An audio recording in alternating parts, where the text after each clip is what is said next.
Il s'est tenu sous la présidence du président de la République ce lundi 18 mars 2019 à la Cité de l'Union africaine une réunion interinstitutionnelle consultative consacrée au processus électoral, particulièrement les élections sénatoriales à laquelle ont pris part le président du bureau provisoire de l'Assemblée nationale, le président du Sénat, le Premier ministre, le président de la Cour constitutionnelle, le procureur général près la Cour constitutionnelle, le premier président de la Cour de cassation, le procureur général près la Cour de cassation, le premier président du Conseil d'État, le procureur général près le Conseil d'État, le président du CENSA, le premier président de la Haute Cour militaire, l'auditeur général, le vice-premier ministre et ministre de l'Intérieur intérimaire, le directeur du cabinet du chef de l'État, le conseiller principal du chef de l'État en matière juridique et administrative, et en tant qu'invité, le président de la CENI et le vice-président de la CENI. Après consultation, le président de la République a décidé ce qui suit. 1. La suspension de l'installation des sénateurs. 2. Le report sine die des élections des gouverneurs de province. 3. L'ouverture d'une enquête en procédure de flagrance à l'encontre des présumés corrupteurs et corrompus pour les traduire devant les juridictions compétentes afin qu'ils subissent la rigueur de la loi et les sanctions exemplaires qui s'en suivent. Il en ira ainsi de la préservation de la crédibilité du processus électoral en général et en particulier celle de la Chambre haute. Le procureur général près la Cour de cassation, le procureur général près le Conseil d'État, les procureurs généraux près les cours d'appel ont été enjoints à mener des enquêtes suite aux sérieux soupçons et autres allégations de corruption qui ont tant émaillé les élections sénatoriales.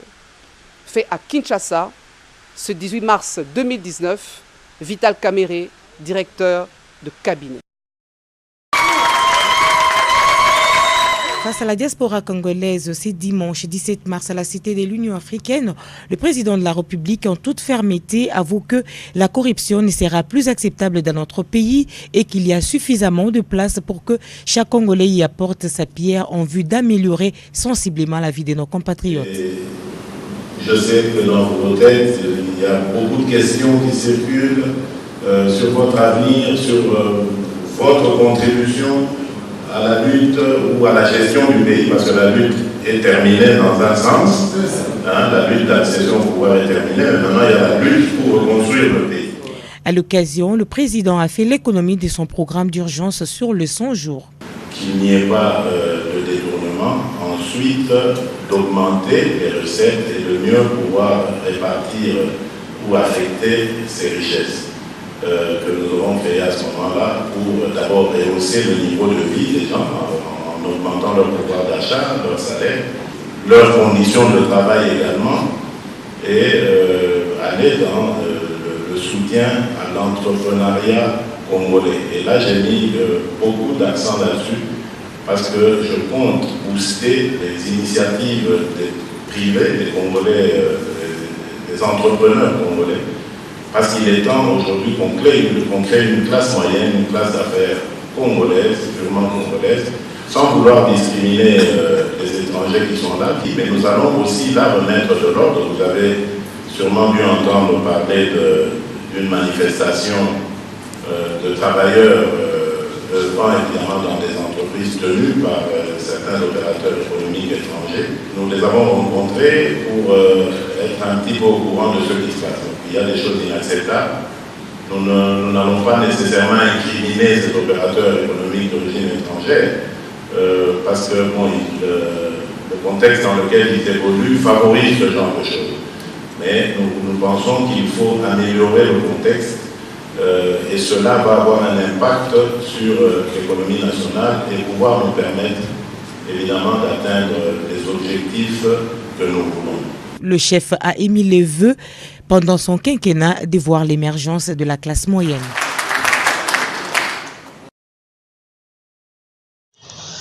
Au moins 30 personnes ont trouvé la mort dans le déraillement d'un train de marchandises en provenance d'Ilebo pour Kakenge, chef-lieu de la province du Kasaï central, dimanche à 17h locale. Selon l'administrateur du territoire de Moueka que nous avons joint au téléphone, sur place en Dengue-Mongo, dans la cité de Kakenge, 30 corps sans vie ont été retrouvés quelques heures après le déraillement. 91 personnes grièvement blessées ont été admises à l'hôpital général de référence de Kakenge pour les soins appropriés. Plusieurs wagons remplis de marchandises sont tombés dans l'eau à la hauteur du pont sur la rivière Luembe. Rappelons que c'est le deuxième déraillement meurtrier qui vient de se produire à ce même endroit 2 ans après. La vétusté du réseau ferroviaire est à la base de ces déraillements qui vient encore endeuiller la province du Kasaï. Les services de la Croix-Rouge sont à la recherche d'autres survivants qui sont coincés en dessous des wagons qui sont encore couchés par terre. L'avion qui transportait l'honorable Jean-Marc Kabunda a atterri à 18h heure locale sur la piste de l'aéroport international de Luano à Lubumbashi. Au bas de la passerelle, 2 fillettes qui l'ont fleuri avant d'être saluées par quelques cadres de l'UDPS au Katanga, dont les honorables Fabien Moutombe, Koko Moulongo et le président national du mouvement Dynamique Kabund, Prince Chipamba Moulamba. Devant la presse, le secrétaire général de l'UDPS a transmis à la population le remerciement du chef de l'État, Félix-Antoine Tshisekedi Tshilombo. Je suis venu remercier la population katangaise pour son soutien manifeste avant, pendant et après les élections.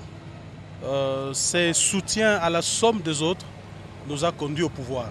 Nous devions passer par ici remercier le peuple katangais qui a su maintenir le calme après la publication des résultats.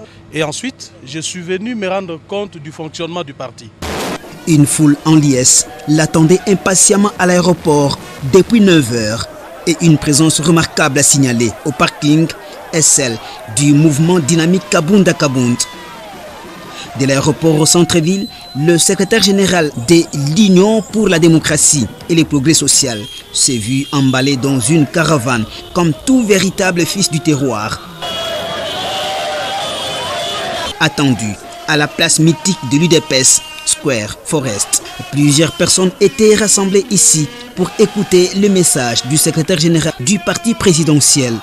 Jean-Marc Kabunda s'est distingué ici par son discours captivant et interrompu à chaque fois par les acclamations, cris de joie, chants et danses. C'est ici l'occasion pour Kabunda d'apaiser les esprits des partisans de l'UDPS sur les dossiers des députés soupçonnés d'être corrompus lors des élections des sénateurs. Pour cela, 9 députés de Kinshasa, 6 de Mbujimaï, 5 de Kananga et 6 de Lomami seront traduits en justice par l'UDPS. L'UDPS condamne tout acte de vandalisme lors des manifestations de mécontentement de ses militants sur l'attitude de leurs propres élus provinciaux. La dynamique des 13 parlementaires de l'UDPS parle de personnes non autrement identifiées qui auraient infiltré les rangs de ces partis pour commettre leurs forfaits. Au lieu de s'attaquer aux personnes corrompues, corruptrices, les vrais faux combattants s'apprennent au président Aïe Jean-Marc Kabund. Pire encore, les aigris de Genève vont s'attaquer au secrétaire général en lieu et place de déverser leur mécontentement sur les biens des personnes concernées par la déconfiture. Les vrais faux combattants et la fausse base viennent saboter notre cher temple de la démocratie après ce constat amer et périlleux. Dans la réalisation de sa mission primordiale, la DTP renouvelle sa confiance envers le président de la République, son Excellence Félix-Antoine Tshisekedi, dont les actes commencent à parler plus que tout autre verbiage de ses prédécesseurs. Quelles que soient les conditions pour les 13 parlementaires de l'UDPS, rien ne peut justifier les recours à la violence. Le bureau politique du PPRD, réuni ce lundi 18 mars 2019, tient à faire les mises au point ci-après. 1. Les sénateurs sont élus au second degré par les assemblées provinciales conformément à l'article 104, alinéa 5 de la Constitution. De ce fait, il revient aux députés provinciaux de procéder à l'élection des sénateurs. 2. Les allégations de corruption à charge des députés UDPS ne peuvent être prises en compte que si elles sont établies par des voies judiciaires. Il reviendrait donc à l'UDPS d'en fournir les preuves devant les instances judiciaires, ce qui pourrait entraîner non pas l'annulation du scrutin, mais tout au plus la condamnation des personnes à charge desquelles l'infraction de corruption serait établie. 3. Le calendrier électoral est publié par la CENI. Il ne revient donc pas à un parti politique de décider unilatéralement du report des scrutins concernant le gouverneur et le vice-gouverneur des provinces. 4. Les députés ont voté en âme et conscience, car leur mandat n'est pas impératif. Il revient à chaque parti de sensibiliser ses députés et de monter des stratégies adéquates pour les fidéliser conformément aux orientations de leurs instances dirigeantes. C'est pourquoi il est utile de bien gérer les ambitions au sein des partis pour se prémunir contre la dispersion des voix, ce qui manifestement aura été le cas de l'UDPS à Kinshasa et dans les Kasaï orientales où ce parti n'a pu obtenir quelques sièges. Les combattants de l'UDPS ont dénoncé la corruption observée autour des élections des sénateurs. Le week-end était agité. On a enregistré des scènes de violence suivies de quelques dérapages sur les artères principales de la ville de Kinshasa. À ce sujet, M. Elebe Kapalaï, président de la commission d'intégrité et de médiation électorale, CIME en sigle, appelle au calme et exhorte les responsables des églises à encadrer leurs fidèles, car la population est composée en grande partie des adeptes des églises. Ce qui se passe actuellement dans le pays est inquiétant. Vous savez que nous avons prié Dieu. C'est un miracle, il faut l'accepter. Il faut rendre grâce à Dieu que nous ayons cette paix.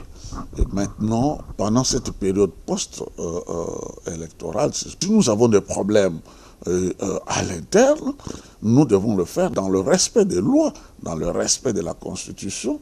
Et ceux qui sont des responsables, ils doivent se mettre ensemble pour résoudre ce problème-là. Mais on ne doit pas faire parler la rue, on ne doit pas se jeter, si vous voulez, dans la destruction, dans la violence, mort d'homme. La vie, elle est sacrée. Même un enfant, quand vous le tuez, son sang monte, crie vengeance devant Dieu. La corruption doit être bannie dans la culture des Congolais, car c'est un fléau qui ronge la société congolaise. La police nationale congolaise est en effet le premier secours pour tous les profils d'enfants. Cet atelier de 3 jours de la 2e trousse organisée à l'intention des élèves commissaires de l'Académie des polices par le Bureau international des droits de l'enfant à travers le projet Batela Mwana avait pour objectif de rappeler leur rôle sur la protection de l'enfant, les accompagner dans leur vécu quotidien, c'est la même si l'enfant est en conflit avec la loi. Après avoir reçu cette commande d'élaborer un cours, aujourd'hui, nous arrivons au terme de ce processus, une partie du processus, pour valider les contenus et la forme du document.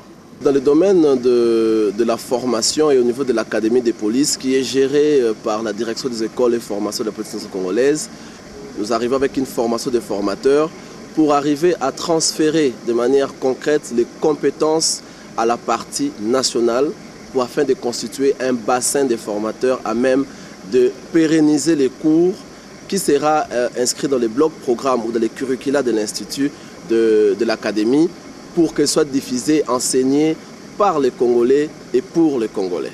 Financé par Affaires mondiales Canada, le Bureau international des droits de l'enfant qui noue en partenariat avec la Direction générale des écoles de formation attend convenir une feuille de route relative au processus de finalisation de la trousse de formation sur les droits des enfants et des pratiques adaptées aux enfants.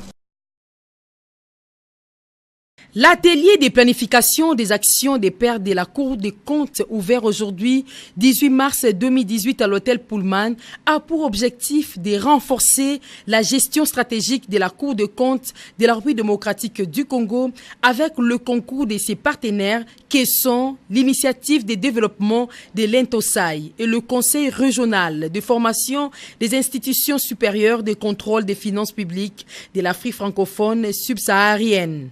Cet atelier examinera le rapport qui a été établi sur le statut et le besoin de la Cour des comptes afin d'identifier les axes d'un plan stratégique de développement assorti d'un plan opérationnel dont la mise en œuvre devrait doter dans les 5 années à venir la Cour des comptes des voies et moyens de mieux appuyer la RDC dans la recherche d'une gouvernance financière qui la mettra sur l'orbite du progrès économique et social pour les biens de la communauté nationale. Nous avons comme une mise à niveau parce qu'il y a des notions de base de la planification stratégique qu'il faut revisiter avant de commencer à planifier. Et le deuxième axe, c'est l'examen du rapport qui a été produit, qui porte donc sur le statut et les besoins de la Cour. La Cour s'emploiera pendant 5 années du programme à remplir ses engagements et espère tirer le meilleur profit possible de l'appui des pairs dans les divers domaines pour le renforcement des capacités de ses membres. Une soirée de collecte de fonds en faveur des enfants atteints de la trisomie 21 pour favoriser leurs soins et opérations. C'est une première en République démocratique du Congo, si pas dans le monde. Madame Liliane Temoningoy, qui circonscrit l'objet de cette soirée, qui a connu comme parrain l'artiste musicien Fally Ipupa, qui a bien voulu parrainer ses enfants qui par ailleurs ont droit à l'attention et aux soins. La trisomie 21 est une maladie provoquée par la malformation d'une paire de chromosomes 21. Une personne trisomique a 3 chromosomes au lieu de 2. Ce qui provoque un retard permanent de son apprentissage, des difficultés pour s'exprimer et des malformations physiques à différents niveaux de gravité. La trisomie 21 touche 1,3 personnes sur 1000, ce qui représente en RDC environ 110 000 cas. Les enfants trisomiques sont malheureusement considérés par certaines familles et en général par la société comme une charge, plutôt que d'être considérés comme des personnes qui ont juste besoin d'un amour. Nous devons nous tenir main dans la main pour aider ces enfants. Parce qu'il y aura des examens à réaliser, des radios, des rhinopharynx profils, des examens à faire, des tympanométries, et il y a même certains enfants qu'on doit opérer, surtout des végétations adénoïdes. Donc notre aide sera vraiment très importante. Notons que cette soirée de collecte de fonds en faveur de ces enfants a été organisée par l'association Sans Frontières en présence de plusieurs diplomates.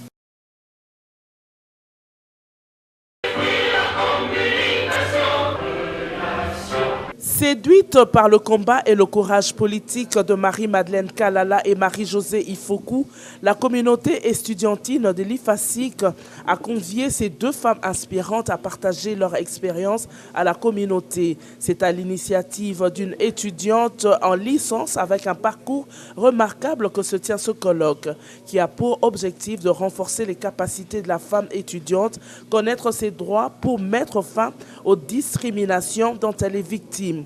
Marie-Madeleine Kalala, qui a pris la parole en premier, a fait savoir à l'assistance que la Charte africaine et notre Constitution donnent des droits à la femme.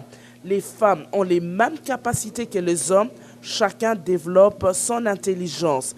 Pour sa part, Marie-Josée Ifoku a fait savoir aux uns et aux autres que l'heure est à la prise de conscience, le pouvoir d'engagement et le travail de changement, c'est maintenant. Nous subissons notre environnement, nous acceptons tout ce qui se passe.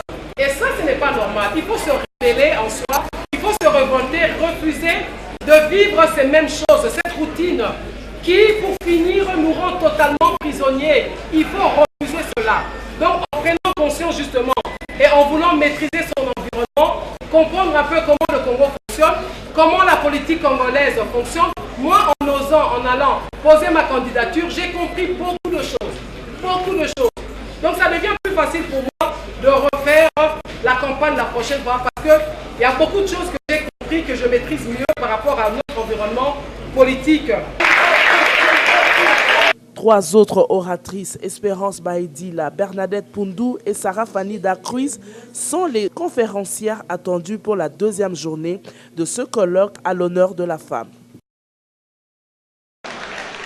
Sortie réussie pour l'Alliance du soutien à Félix Antoine Tshisekedi Tshilombo à Sofatia en sigle, ce dimanche 17 mars 2019 au studio Mamangebi. Au cours d'une conférence débat sous le thème Le peuple d'abord, les différents orateurs se sont succédés à la tribune pour expliquer l'essence profonde de ce qu'on qualifie aujourd'hui de mot d'ordre de vigilance. Nicolas Chitenge, au cadre de l'Union pour la démocratie et le progrès social et coordonnateur adjoint de la Sofachi, a démontré que le peuple d'abord reste un testament du leader Maximo Etienne Tshisekedi Wambulumba de heureuse mémoire. Le peuple d'abord, une interpellation et une mise en garde aux dirigeants appelés à la gestion de l'État. L'évêque Madimwena est revenu sur le 2e sous-thème, le développement et le peuple. Il a clairement expliqué que la clé fondamentale du développement, c'est l'homme. Pas n'importe quel homme, mais l'homme mental, d'où il faut commencer par le changement de mentalité pour une gestion efficiente de la nation.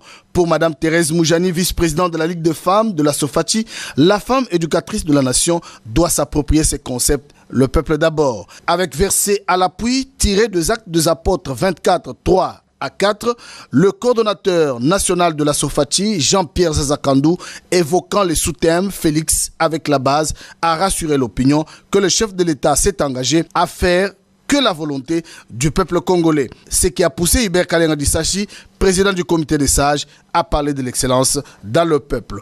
Un débat houleux a couronné cette conférence débat suivie d'une déclaration pour condamner le comportement des élus corrompus. La Sofachi exprime ses sentiments désavoués à tous ces députés qui n'ont pas obéi à la ligne de conduite du parti et respecté les mots d'ordre. La Sofachi demande de les traduire le plus vite possible à la justice.